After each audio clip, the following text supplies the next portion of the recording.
Curte, comenta e compartilha. Seria um novo conceito de evangelização? Esse artigo foi submetido ao segundo Simpósio Luterano e segundo Congresso Internacional da Reforma Protestante. Em dezembro de 2019, o mundo foi surpreendido com o surgimento de uma pandemia que paralisou todas as atividades, inclusive as reuniões regulares da igreja, a Covid-19. Durante séculos, a igreja utilizou o formato de reunião presencial para a realização de cultos, para desenvolver a comunhão, para a proclamação da palavra do Evangelho. Contudo, com o isolamento sanitário, a igreja precisou migrar para o ambiente virtual, um lugar onde poucas igrejas estavam acostumadas. Segundo a pesquisa do Instituto Invisible College de 2020, abrangendo 270 igrejas em 26 estados, mais o Distrito Federal, realizada entre 24 de abril e 5 de maio de 2020, apontou que 48% das igrejas não estavam presentes no ambiente virtual. Mas durante a pandemia, esse número muda e 74% das igrejas fizeram uso dos meios de transmissão. Em março de 2020, os primeiros casos foram registrados no Brasil, e o Brasil entra oficialmente para as estatísticas da pandemia da Covid-19. Desde então, 5 anos já se passaram e é tempo de olhar para trás, analisar o que foi feito, considerar novas práticas para um tempo que exige constante transformação, inclusive a quebra de alguns paradigmas. Diante disso, é necessário questionar se a internet é apenas um grande mural para a divulgação da programação das igrejas ou se, mais do que isso, nós precisamos considerar como um novo campo missionário, onde o evangelho pode ser apresentado tanto a pessoas que estão geograficamente próximas como aquelas que estão distantes e, em alguns casos, até mesmo quase inacessíveis. O canal de comunicação está mudando e a principal mudança é deixar um sistema unidirecional e começar a usar um sistema híbrido com possibilidade de interação entre aqueles que estão presentes no local de culto e aqueles que estão acompanhando no ambiente virtual. Rainer, 2020, salienta a oportunidade de alcance do mundo digital, uma vez que a palavra anunciada neste meio rompe barreiras do tempo e do espaço, de onde foi anunciada e permanece disponível por meio de um clique por tempo indeterminado para todos os lugares do mundo. Nesse artigo será abordado o conceito de igreja, suas funções e, com especial destaque, a evangelização. A análise do cyberespaço, as formas de se comunicar nesse ambiente, o imperativo de entendê-lo como possível campo missionário.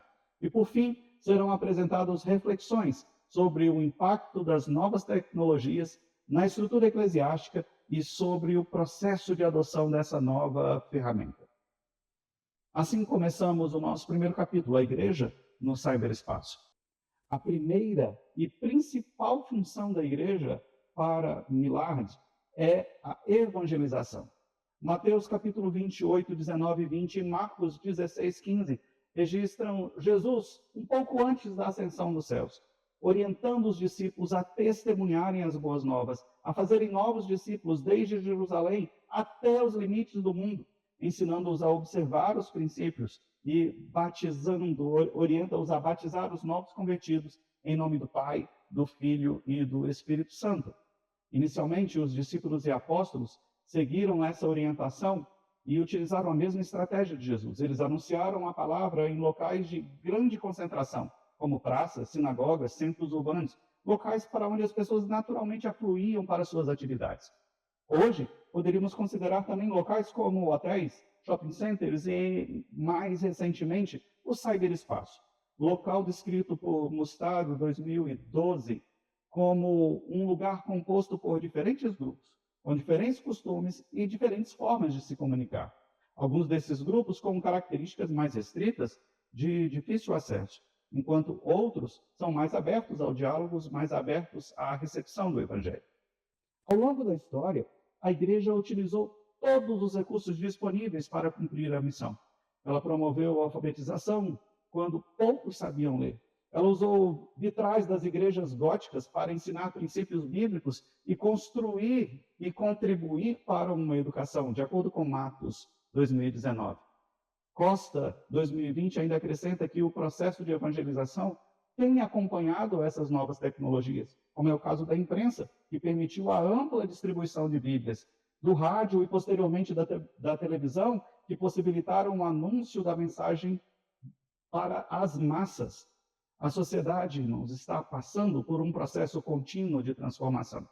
As pesquisas desenvolvidas e publicadas por Kemp no Relatório Digital Brasil 2021 e Brasil 2025 revelam que o número de brasileiros conectados subiu em 2021 de 160 milhões de brasileiros para 183 milhões de brasileiros, o que coloca o Brasil em quarto lugar entre os países mais conectados do mundo.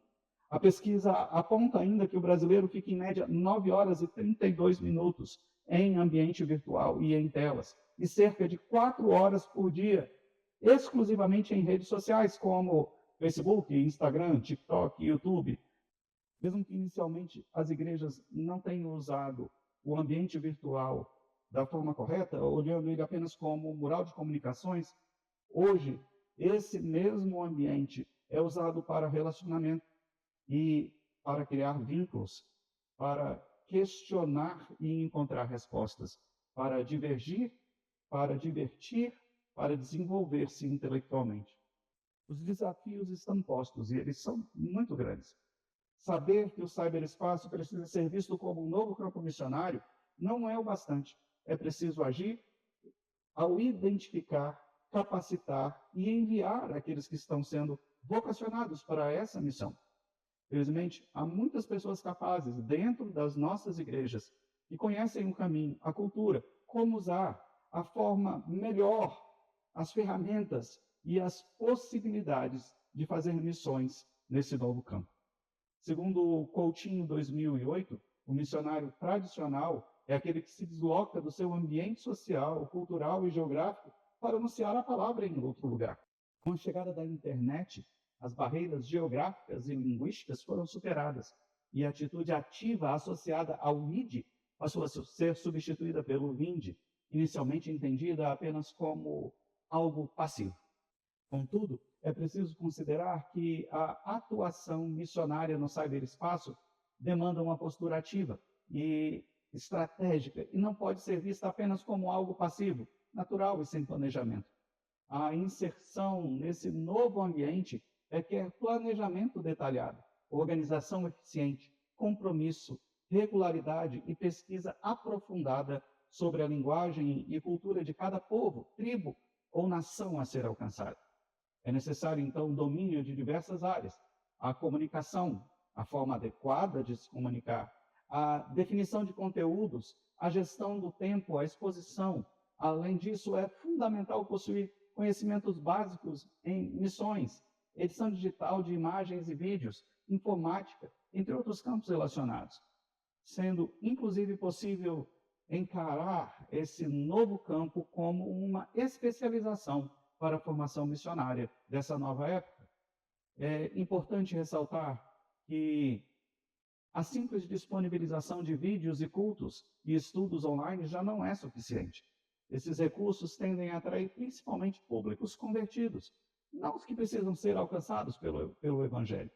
A evangelização digital demanda mais do que convites para eventos. Ela torna fundamental a elaboração de conteúdos bíblicos que dialoguem com as necessidades e os contextos dos destinatários. Sintra 2020 vai falar que as redes sociais são canais ágeis e eficazes para a divulgação de informação, comunicação com diferentes públicos e compartilhamento de conteúdos. Assim, é essencial planejar estrategicamente o uso das redes sociais, definindo objetivos, estabelecendo o público-alvo e respeitando as particularidades de cada plataforma. Quanto ao conteúdo, Raju 2025 aponta para os seguintes elementos chaves: apelo emocional, postagens que gerem emoções fortes, que gerem curiosidade, empatia, ou até mesmo indignação. Mas vale ressaltar que a igreja precisa evitar assuntos polêmicos. Ela tem que se posicionar, atrair e não afastar pessoas. Então, promova assuntos saudáveis, que edifiquem a igreja, que sejam relevantes para a comunidade.